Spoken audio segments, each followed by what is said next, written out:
Welcome back to Awkward Insurance. I am incredibly ready for today's conversation. Today is Monday, and we don't normally record on Mondays, but given that our guest is Meg McKean, I'm 100% here for it. I am happy to start my Monday with a Meg anytime. Oh, I love you. Ash, are you ready for today? I was about to say I've never been more ready, but honestly, I'm a little bit tired, but I'm definitely ready for this. Me too.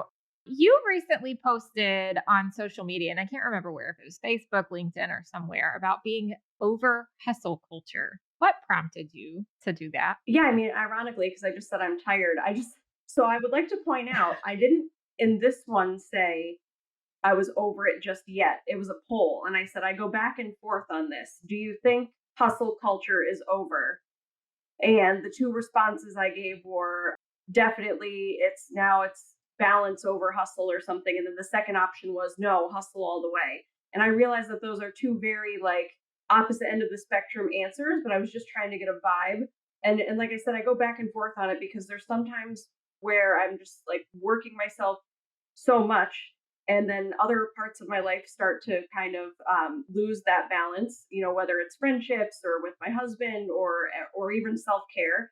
And then I'm like, oh man, hustle culture's over. And then I'll go to the extreme opposite end and be like, I have to take care of myself and I have to do all of these things and focus. And then I'm going to say like 90% of the time I land in the middle somewhere where it's like everybody's hustle is different. Like I could be hustling to do self-care and to hang out with friends and to get all my work done. So I think I'm after just saying all of that, I don't like the word hustle. I think we just need a different word because I don't like the word hustle. It was just one of those like culture words. It was like Buzzword? thank you, buzzword. Yeah, it was just one of those buzzwords I think for a while. So I was just curious to see what everybody else felt like on LinkedIn. And 61% said that hustle culture was over. I'm ready for hustle culture to be over, and mostly because those who kind of push the hustle agenda always, from my perspective, it's not usually in a healthy way. You see the post, but then if you look beyond the post, you see the unintentional neglect. Like that means that you're not attending holidays or birthdays, or you're stressing yourself out, or you're staying up till 2 o'clock in the morning, or. Right. And I'm over a hustle anyways. Like I'm not hustling. I'm just living, thriving, trying to survive. I don't know. Yeah, so that kind of brings us into our conversation today. We're here for a pretty important reason, in my opinion. Meg, in collaboration with the National Alliance, has done something pretty amazing. I'm not sure if everybody's heard about it or not. I hope so because I love it. She started a producer coaching course that takes a small cohort of insurance professionals along an 8-week long journey and guides them through discovering new things about themselves in an effort to improve their sales process and marketing skills and more. So in this particular episode, I want to do something a little different. I do kind of want to understand, Meg's thought process behind it and maybe go into a little bit of mental health about sales professionals in our industry right now. It's kind of you're back and forth about, should I hustle? Should I not? Is there something wrong with that? Is there not? If somebody else is hustling and I'm not, is there FOMO that's coming into place for that? There's so much weirdness, I feel like, going on mentally right now. So we're going to explore what Meg has done with the program in the past and what she's looking forward to with her new cohort that's coming up in April 2024 of this year. So we'll get into that in just a second. And toward the end, we'll even talk about the details for registration. But let's go ahead and bring Meg into the situation here. And she honestly needs no introduction because she's just an all around amazing human being. And I feel like that's the best introduction that anyone can have anyway. But she is the founder of Adjunct Advisors and the host of the podcast Bound to Determine. So let's just go ahead and say hi, Meg. Hello. You've both been on my podcast. This is so fun to be here together with each of you. Thanks for having me. Thanks for being here. Absolutely. We're so happy to have you here with us today. So I feel like you are the best person to give yourself an introduction. Give us the skinny behind Adjunct Advisors. That's your primary means of navigating employment, I guess. I don't know. Yeah, So this is it. let's get the skinny on Adjunct Advisors a little bit. Yeah, we're coming up on the 6th year. I founded Adjunct Advisors in the summer of 2018. And long career story short, this is year 25 for me in the industry. I have big feelings about that, but I burnt out in a very, what I would say, classic way, but didn't really understand what was going on in 2017 and ended up taking a career hiatus.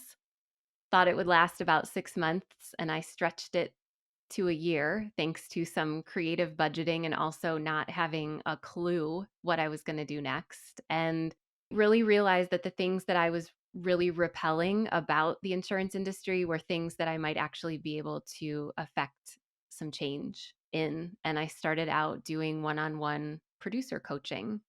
And I still do that today, but I get to do a lot of different things, which flexes new and different muscles for me and also suits my relationship with work much better. I was never meant to be a 9 to 5 butt in seat employee. And so I've been able to create a much, much better, I won't say balance, I won't say integration, but I will say a relationship with work in taking the leap and starting my own consulting practice. So 100% of what I do is in the insurance industry. I know it. I know where the bodies are buried. I know where the problems are that need to be solved.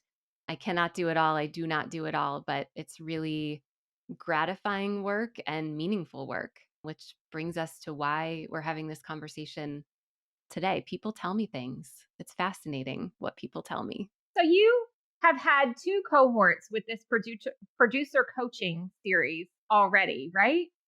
Yeah. Yeah, we've had two under our belts, learned a ton about what we need, what producers need, what frankly I want to deliver as a sales coach. Everybody's got a different style and a different approach, and I've seen a lot of other programs from the inside out. I've been in the room for them, and I see what's out there in the wider marketplace. And based on all of those factors, good feedback that we've gotten from the participants already, we are, do I dare say pivoting? It's such an overused word, but we're making some changes, and I think some really good and positive changes for the people that choose to join us. Well, let's talk about what are some of the lessons that you did learn from your last 2 cohorts. And then I kind of want to know if you anticipated learning those lessons. Like was it something, because I also have this thought in my head of I would think that every couple years or so the needs might change. Yeah. Well, there and a lot has changed in the last couple years and even the few years prior to that. So, did I anticipate the learning? Probably, and I'll share completely transparently because you know that's how I roll. We did a lot of good market research when I partnered with the National Alliance on the first go around of this. We did a lot of going down the rabbit hole and seeing what other programs offered in terms of the actual features, the cadence, the cost, the credentials, sort of all of that very concrete data driven stuff, for lack of a better word. And you can't really know until you get this group of personalities together how it's going to go, and really realized that it's as much about the personalities in the room and the commitment to the process as it is about, are you going to 10x your business overnight? Which, by the way, I would never promise anyone. And I shame on the people who do. Insurance sales is really hard and it's really personal. And it's such a daily negotiation with yourself in terms of motivation and confidence. And so very careful in the language that we use in the program. But one of the biggest takeaways is that brand new producers and what I would call seasoned producers need very different things on their journeys. And in the first two cohorts, we had everybody lumped together. And frankly, again, transparently, it came from a scarcity mindset. We had no idea if people would sign up for this thing. There was no, we did some early interest, had people fill out a form, but we didn't know if we were going to sell it out or if it was going to be crickets. And so keeping the options wider in terms of experience level and background, we were able to fill the cohorts, and they were great. We had so many really tender moments where some new to the role, and not necessarily new to the industry, but new to insurance sales or new to I'm very careful they aren't necessarily new to working, but maybe new to selling insurance as a product, where some of the more seasoned producers could put on their mentor coach hat and really guide the individuals also in the room based on their experience. And that was really neat. One of them specifically was around one of the guys in the room was going to be a new dad. And he was really worried about work life balance and being a supportive and a present father and a supportive and a present husband, all the while building a book of business. And so one of the more seasoned guys chimed in. We got emotional. There were tears. Like, this Oh isn't my for the faint of gosh. heart. But the beautiful thing is, I can't script this stuff. This is what happens when people choose to show up and show and share their vulnerabilities and admit what they don't know and invite other people in to hold and support them in these moments. And it's totally hard work for me. I can't believe that I get to do it. And I can't believe it's happening in the insurance industry, because I was the biggest skeptic that we could ever get to that point where we were thinking differently about selling insurance policies, because I have really seen it only one way as a young underwriter, as a young agent. It was that hustle culture. It was that do whatever it takes in order to make the sale, even if it means leaving the dinner table in the middle of a meal, even if it means skipping the soccer practice or missing a significant family event, because winning the deal was the most important thing. And I see this groundswell of people that are saying, really? Like, does it really have to be that way? What if I don't? What if I do it a different way, where the program we've built comes in? Is we're that sort of like soft place to land while you figure some of that stuff out. How do you restructure your relationship with work? How do you set different boundaries? How do you have a different conversation with your sales manager? How do you fire your clients? How do you do all of these things when it's not being modeled for many of us in our agencies, and there hasn't really been a pathway forward to show us how to do it? I feel like I was getting emotional just listening to your talk. I mean, I feel like I went through just a roller coaster of feels there. And I mean, and I totally agree with you. I mean, this is on a much more basic concept, but when I first came to OIA, we had, a new producer or like a future agency owner group that I led, and then we had two women's groups that I led. And you have no idea going in. You could do all the paperwork and research and everything that you want to know, but you have no idea if their personalities are going to click. And I was fortunate that in the three groups that we had, everybody was incredible.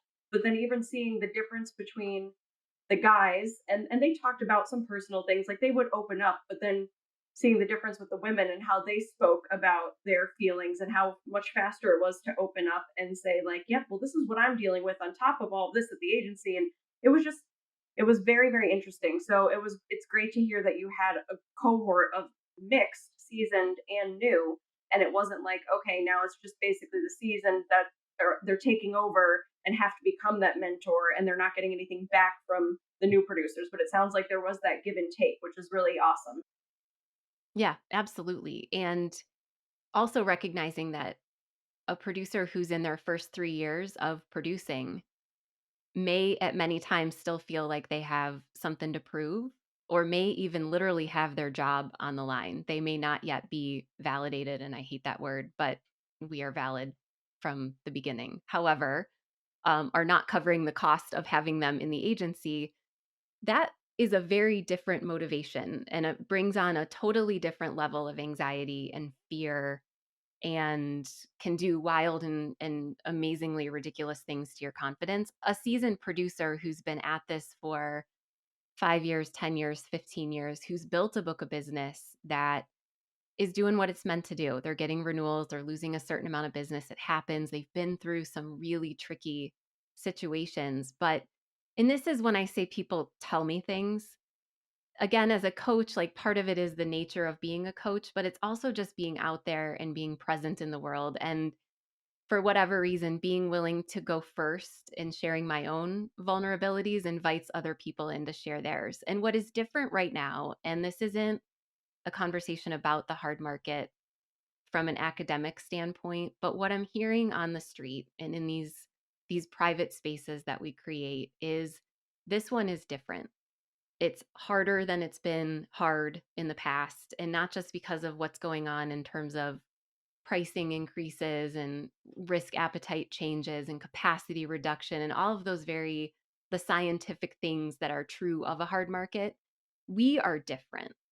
I think this hard market hitting immediately following the pandemic, where so many of us, whether we wanted to or not, we confronted our relationship with work, where we physically worked, but also our mortality. We were literally living in fight or flight for years, which we're not meant to do as human beings. We are not meant to live at that heightened state of, is everything going to be okay, or is everything going to fall apart? So then you put us back into this volatile market on the other side of it. And we've got, I don't need to tell the audience, like, it's rough out there right now. And is it changing? Sure. But is it changing today? I don't think so. Like, it is still a really, really tricky marketplace. If you're someone who has a heart and has feelings and empathy and compassion, to have the kind of conversations that we're having day in and day out, and being on the receiving end of so much anger and so much frustration and so much skepticism, we are not meant to sustain that as human beings. And so many people are coming to me, and this is where the light bulb went off for me. And when I talked with the folks at the National Alliance and said, there's something else here, and there's a hole that we need to go deeper into in terms of what we can do with this program. Producers who have established, profitable, growing books of business are coming to me and saying, I don't want to do this anymore. When we told them all along, put your head down. The first 5 years are going to be hard, but once you hit that point, you're going to have residual income.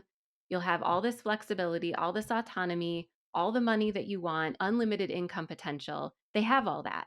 They got all that. And now they're coming to me and they're saying, I'm thinking about selling my book, ditching my book, going back to school, starting over at ground zero in a brand new career. I can't do it anymore. I don't want to do it anymore. That's the part of the conversation that's concerning to me for a lot of reasons, right? Like, we need all the producers, the new ones, the established ones, the ones on their way out. We don't have an abundance of talent right now, and we deserve better.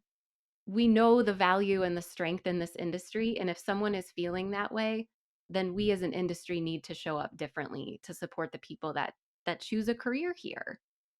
So, other than it being a hard market, because I think any profession has its ups and downs and its really hard parts and its really easy parts.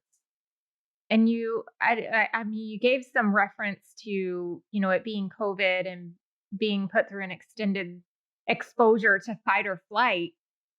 What is your thought behind why so many are just wanting to ditch and start over as if that's the easier thing to do? So we're going to stay in the doom and gloom, and then I promise we're going to bring it back around, because this is like, these are tough. Something's happening to those listening right now, and they're either saying this woman has lost her mind and she has no idea what she's talking about, or they're saying, how does she know what's going on in my office every day? So the culture in so many of our agencies is very broken right now. Nobody had a guidebook for how to lead an organization through a pandemic. Many of them did really well. Many of them are still trying to figure it out. There is still a struggle for this whole work from home, work remote, work flexibility. All of it is still on the table in many organizations. And when I say cultures are broken, what that looks like is sometimes there is still inflexibility for the rest of our lives. We are more than just selling insurance. We are more than insurance producers. We have commitments, we have passions and hobbies and obligations and things that have nothing to do with insurance. Not true for everyone. Some people eat and breathe and sleep this business, and that's great. But there's a generation in the business that's moving into this seasoned position that's saying, I don't want to devote my life to insurance sales. I don't want to have this be the thing that people remember me for at the end of the day. There's so much more to me than this, but yet so many of the cultures are that hustle grind regardless of the market. I don't want to hear the excuses. I don't want your tears. Show me, what have you done for me lately? And so the sales meetings persist on Monday morning. This is an aside, can we stop scheduling sales meetings at 8 a.m. on Monday mornings? It's impossible for anyone with children to get there at that time and not create mass chaos for their families for the rest of the day. They're showing up to those meetings and the expectation is still that you grow and you grow and you grow and you grow. And without regard for all of the other factors that are happening. And okay, like some people are going to be able to answer that call. The other ones are looking around saying, "What am I doing this for?" And those are the ones that are reaching out to me saying, "I don't think I want to play this game anymore." The reward that I don't want to say promised because I don't think we're promising people unlimited income potential and, freedom, but that whatever they've achieved isn't worth more than their ability to connect differently with their work and show up in what feels like maybe a more meaningful way. Yeah. So you've discovered these divides through your last two cohorts, that there's definitely a difference between newer producers, which you call the 1 to 3 year producer, and seasoned producers, which may be the 5 and over, have a book of business, had a sales process that may have worked in the past, maybe not so much working at this point. What are you hoping in terms of that discovery? And I assume that there are other divides in terms of, whether they're male or female or primary caregiver versus not. There are some other divides. So you could certainly address that in so many different cohorts, I think. What are you looking forward to in your next cohort to address in terms of what you've learned? Yeah, that's a great question. Thank you. One of the things we will not do, which we don't do in this program, and I think it's important to highlight, especially because the National Alliance is a very technical resource for people that are learning about insurance, is we don't do technical insurance training. So there's an assumption to some degree that you are licensed and you know what liability insurance is and how a deductible works and some of those very basic things. But if you think about it, when you're a brand new producer, you may have learned those things in a classroom environment or studied enough to pass your test, but you haven't really seen the practical application. And it's when you apply those things practically that we start to build that confidence muscle. And so while you're trying to figure out how to build relationships and centers of influence and not embarrass yourself in front of prospects, you also aren't super confident in your knowledge about the product that you're selling. And that is just a fact of this is a language nobody else speaks. We learn so much by doing. Flash forward to why we decided to create a segment or a cohort specifically for the seasoned producers. They don't have that concern. Of course, there's still things to learn, but they are reasonably sure that they can go into a proposal meeting or a board meeting and they can sit with an insurance buyer and hold their own in that discussion. So already they're coming to the proverbial table with a confidence level that is higher. And so meeting them at that level means now you get to run your business, this little entrepreneurial business that you have created, like the CEO that you want to be, the one that you would hire to run the business. And that is such an empowering, powerful way to look at your book of business. So we talk about some of the things I mentioned earlier. How do you decide how and when and in what way to purge the bottom 20% of your book of business, that annoying client that takes up so much of your time and pays so little commission to you, or is abusive to your staff, but you're really concerned if you keep them or let them go, rather, that all of a sudden you're going to lose all of this revenue. So we create a contingency plan. We talk about how to have challenging conversations with your leadership team. Maybe you're tired of the Monday morning sales meetings that are not helping you and are not motivating you in the way that they think that they are. How do you call a meeting to address something like that? A professional need that you have that's not being met? That can be really hard to do. We're also talking about boundary setting. I know both of you know that I love this topic, but boundaries are important tools for salespeople. And we tend to have the most flimsy, often non existent boundaries because we are taught that as salespeople, it is your responsibility to be always on. And if you don't reply the fastest with a favorable answer, that prospect is going to move on.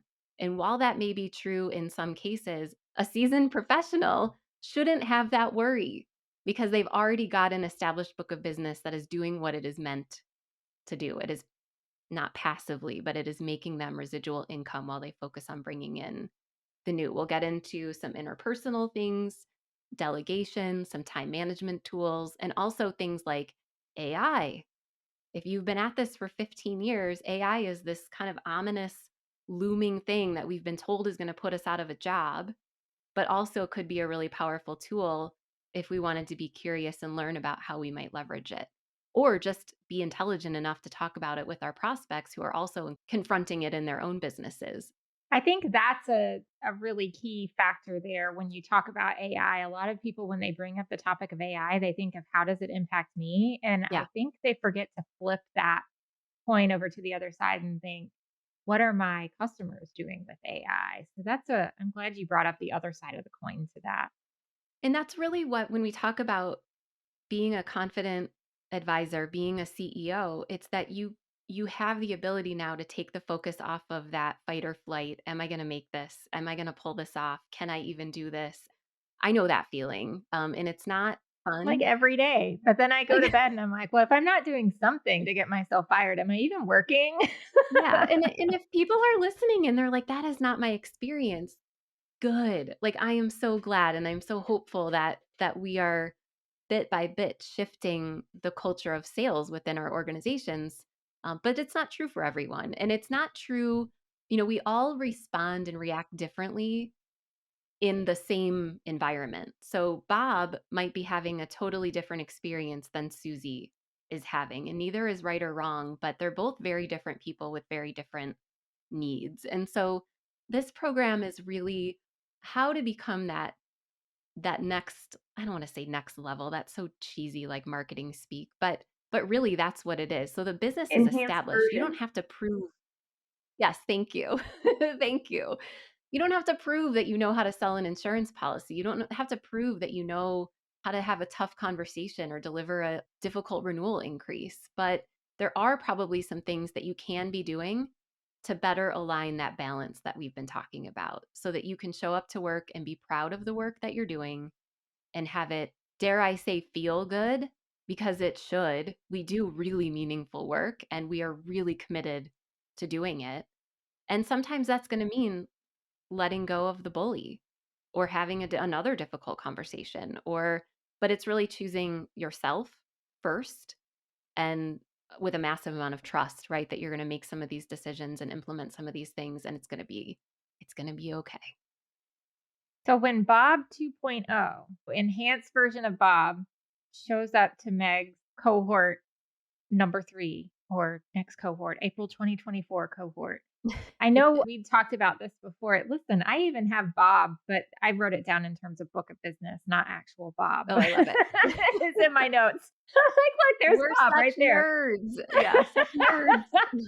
Bob over here. No, so Bob 2.0 shows up. I know we talked about before we got into this. You're really looking forward to talking about reinvigorating a sales process in terms of how hard the market is right now. And yeah, it wasn't reinvigorate. What was the word again? Good gracious. Enhance? Enhance. Thank you. Why can I not remember that word all of a sudden? In terms of the hard market, rethinking or enhancing your sales process is a pretty important thing right now, right? Yeah, I mean, so many producers right now are on the defense and they need to be, right? We're realizing how in situations when capacity is reduced and prices are going up and options are limited, we really have to double down on what we do as insurance professionals and lean into the things that differentiate us, where in the soft market, many of us get by just being cheaper. And so just to kind of spill the beans, like we talk specifically about proactive communication. And it's proactive communication with your policyholders, but it's also with your carriers and asking for what you want and creating a negotiation and giving people time to do what they need to do and building those relationships. It's all stuff that we know that we should be doing, but yet we're not really doing. And there's a component of this program, which is accountability. And that's where I think the rubber meets the road because the vision of this will be Bob shows up to our meeting on Monday and he sets a goal, a very actionable goal for the following Monday. And that might be I'm going to look at my book of business with XYZ carrier. I'm going to reach out to my underwriter and I'm going to ask them to have a 30-minute virtual meeting with me. And we're going to go through my entire book of business or accounts over a certain amount of revenue or premium if you're the underwriter looking at this. And we're going to do some early negotiations. And so, therefore, there will be no last minute surprises. And then I can get on the phone and I can start to give a heads up to my clients. I'm seeing these stories over and over and over again on social media. Clients can live with a brutal increase if you let them know it's coming. And guess high. Tell them it's going to be 10 times, and then they're happy when it's 5 times. I'm exaggerating. Like, I hope nobody's dealing with that. What surprises me though, and maybe it's because I've worked in the insurance industry, is how consumers don't anticipate this. Like, I have my budget that I build out for 3 years in advance, right? And I maybe because I know that price increases are a thing, but I do the same for my electric bill, my utility bills, and everything. Every single year that I build my budget, I build in inflation basically. So that if it's just a couple of dollars over, then it doesn't. But you're right. You communicate that with your clients. I guess they learn that it's coming, and if it comes in under, they're like, "Yay, I'm saving money. It's great. It's not as bad as you thought it was gonna be." So that's very true. I have one last question before we head into some details here. You early on brought up that you're having professionals come to you in, let's just say, droves that are like, "I'm done with this. I've been in it. I'm exhausted," and they're wanting to leave. They want to restart, go to education, whatever. So it sounds like they've completely lost some motivation. What once motivated them is not motivating them anymore. And there's always the hard conversation too on how to re-motivate or re-engage. And I think in some of our earlier conversations, you were wanting to help with that with some of these seasoned producers because what once motivated them is no longer motivating them. What are you seeing in terms of how you want to address that in this new cohort? Yeah, I love it. And they're not coming in droves. I don't want to send out alarm bells that, like, the whole industry is going to walk out. That's not it at all. Where I'm concerned is that one of the things I've always valued about the National Alliance as a member, as a CIC holder, but now as a business partner is the professional standard that the National Alliance sets for the people that have the designation. And it's those people that are coming to me. And I say those people knowing that we all know what it takes to get an insurance license. It's not the most gruesome, labor intensive process. I'm not saying it's easy or not a challenge, but in general, it doesn't require higher education or a specific degree. And I love the industry for that. But when I think about what does it look like to be a professional insurance agent, which is why I love working with the National Alliance on this program, when those people come to me and say, I want to walk out, that's when I get nervous because these are the best of the bunch. These are the ones that I would want to put my insurance with. These are the ones that I would recommend to a friend. These are not the bottom line, let me save you some bucks. I don't know what's in your policy. I'm just going to hope you never have a claim and never. I mean, we know those people. These are not those people. And so that's what makes me nervous specifically.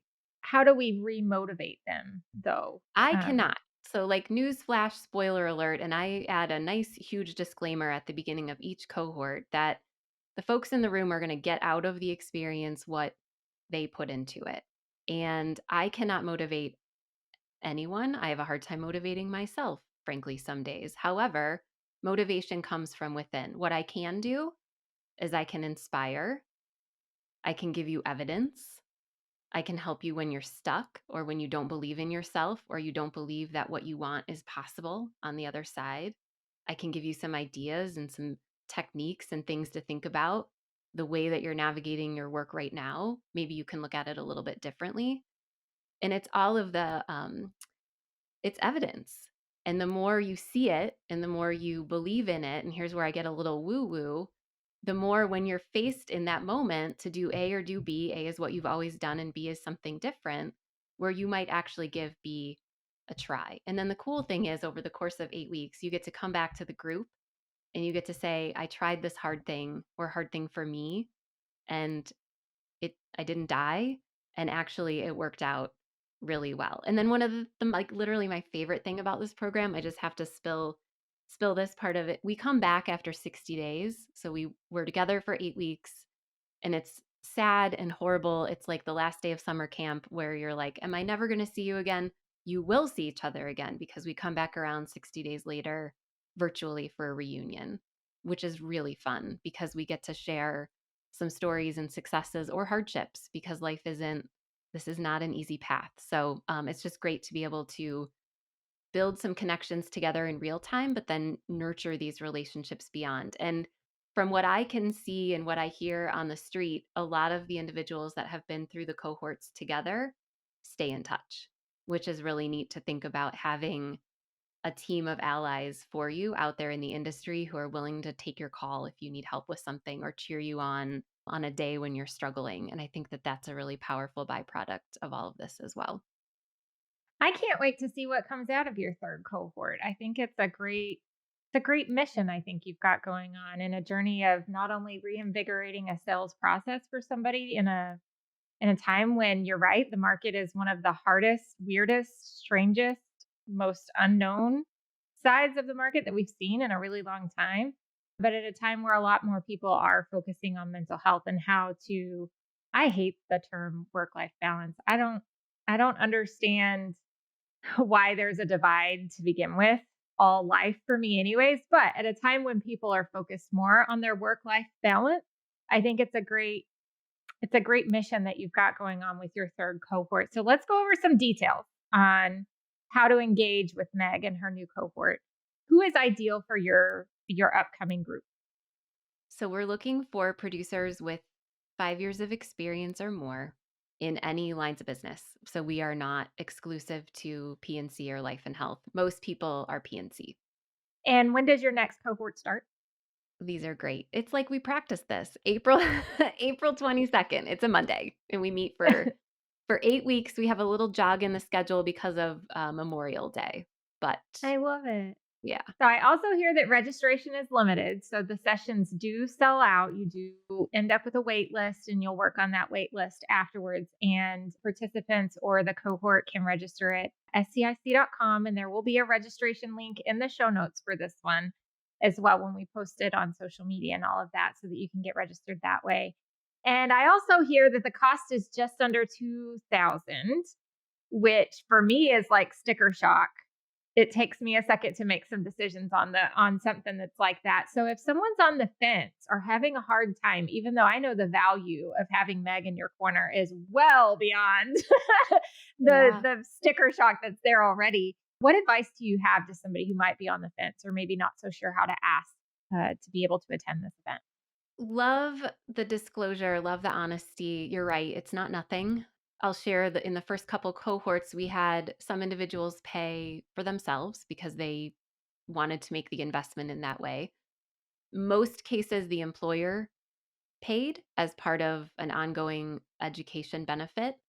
Sometimes you have a benefit available. It may be informal. So sometimes it's just a matter of asking for what you need or want. And then lastly is in some cases carriers have marketing dollars available and they will invest on behalf of their agents for things like this, which are actually serving them in the long run because they end up with dedicated and committed agents out there on the street. So the money, I don't want to oversimplify, but the money is typically out there. It may just require us having some difficult conversations with someone else or ourselves as we prioritize where we are. It is an investment, and that's how I view it. And we've had such good feedback from the folks that have already been through the cohort that actually this is a higher price than we've been charging because we see that the value is there to support it. So, Well, I think that we pretty much hit every piece of information that we wanted to hit there, plus like a million other awesome things. And before we close out, I will say also talking about money, which I know we don't want to talk about a lot, but some state associations, for those listening, have foundation scholarships that you can apply for. And it's not even an awkward conversation. It's like, hey, fill out an application and write this like short essay about what you need it for. And then you can apply to get reimbursed for these courses. So check with your state association and see if that's an option for you. And also, before we close out, Meg, I am super excited. We're going to have both Meg and Dustin here in like 2.5 short weeks. for the first ever Ohio Insurance Agents Women's Leadership Retreat. It's a mouthful, and I have to think about it every single time. So excited to have you come and talk about hustle culture and burnout and work-life balance. I know we don't like that, and I like integration, but Meg doesn't like integration either. So now I need a new word. So I need a new word then because I use integration. we'll come up with something new. We'll find something, enhancement or something. I don't know. But now I'm throwing my entire presentation out the window. But seriously, Meg, thank you so much for joining us today. I mean, if I could be in the cohort, I would. Maybe I'll go back into sales just so I can do that. But I really appreciate you being on here with us, and I know Dustin does as well. Thank you both. Thanks for holding the space to talk about this.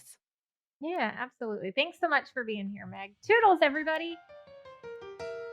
Thanks for hanging out and listening to another Awkward Insurance Conversation. If you haven't already, be sure to join the Awkward Insurance Facebook community. We have an amazing group of people on there. And for more episodes, head over to the National Alliance website at scic.com.